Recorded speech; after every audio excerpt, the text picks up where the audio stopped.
મારું નામ કરમુ રમેશ વિક્રમભાઈ છે। હાલ હું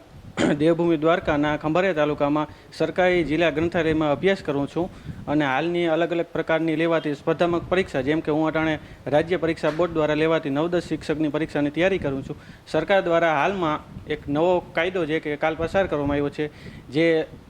પરીક્ષા ન્યાય સંહિતા છે, જેના દ્વારા હાલના સમયમાં જે અગાઉમાં લેવાની નીટ હોય કે અલગ અલગ સ્ટેટ દ્વારા જે એવાતી એક્ઝામ હોય જેમાં પેપર લીક થતા હોય કે અલગ અલગ બીજી તરહ છોકરાઓને પેપર બીજી રીતે પુગાડી દેવામાં આવતા હોય, તો એના કારણે છોકરા વિદ્યાર્થીને હોય કે વિદ્યાર્થીના વાલીને હોય તમામને એના કારણે વર્ષ દિવસનો 1-2-3 વર્ષ દિવસનો ઘણો લોસ થતો હોય છે। તો આ લોસ ઓછો કરવા વિદ્યાર્થીની મહેનત છે એ અસફળ ન જાય તથા એ વિદ્યાર્થીને આગળ પૂરો ન્યાય મળી રહે એના માટે સરકાર દ્વારા નવો એક કાયદો લેવામાં આવ્યો છે, જે કાયદા દ્વારા જે પણ પેપર લીક કરનારા આરોપીઓ હોય એને